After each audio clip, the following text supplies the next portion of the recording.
Hello po, lovely soul. Ayan, welcome back po sa aking channel. Kumusta po kayo? Lovely soul,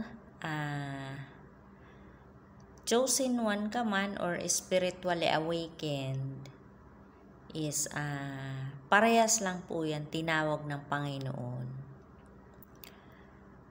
To serve Him, to serve His people. Okay? So, ibig sabihin po, parehas lang po kayo mayroong mission na kailangang gampanan. Okay? Parehas lang po kayo tinawag ng Panginoon to represent Him. Okay? Sa mundong ito. So, ibig sabihin is parehas kayo mayroong mission. At ang mission nyo is to spread light and love sa mundong ito. Okay po? Kaya kung ano man po yung powers na binigay sa inyo ng Panginoon is gamitin nyo po yan sa mabuti. Kasi po, nire-represent nyo nga ang Panginoon. Kaya binigyan kayo ng powers na ganyan. Kaya binigyan kayo ng mission ng Panginoon para pagsilbihan siya at ang kanyang mga tao. So, ibig sabihin, much is given, much is required. So, kaya, kung ano man po yung binigay sa inyo, is gamitin nyo po sa mabuti. Kasi, kayo rin po ang may pananagutan yan sa powers nyo, okay? Kapag marami kayong ibig sabihin kapag kung ano man yung mission nyo is kailangan gampanan nyo ng maayos. Kasi nire-represent nyo nga Heavenly Father, okay? So, ang mission nyo is to spread love and light sa mundong ito, okay? So, kapag hindi nyo ginamit ng maayos o hindi nyo ginawa yung inyong misyon, is kayo rin po ang may pananagutan yan kay Heavenly Father. Okay po, lovely soul? Kaya, kung alam nyo na chosen one kayo or spiritually awakened man is lagi nyong iisipin na you are here to spread love and light. Okay?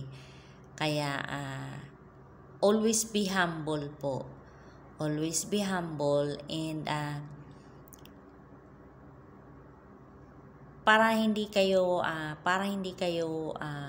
matukso na gamitin sa masama kung ano man yung powers nyo, lagi nyong iisipin na yung mga taong makakasalamuha nyo, yung mga taong mamimit nyo araw-araw is God's people, okay? Para hindi kayo matukso na gamitin sa masama kung ano man yung powers na mayroon kayo. Okay po, lovely soul? And lagi nyong iisipin na God is in you. Kasi nire-represent mo nga siya sa mundong ito. Okay? Kaya ka binigyan ng misyon, kaya ka binigyan ng powers, okay, to represent God. So, ibig sabihin, God is in you. Okay? So, kaya, lagi mong iisipin yun. Okay po, lovely soul?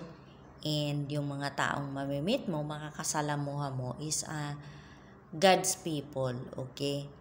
Kaya, para hindi ka matukso. Okay po, lovely soul? So, gamitin nyo po sa mabuti kung ano man yung powers na mayroon kayo. Okay po, lovely soul? And, yun nga po, kayo rin ang mananagot sa bandang huli. Your powers is pananagutan mo yan. Kaya gamitin mo sa mabuti. Okay po? So, yun lamang po, love lesson.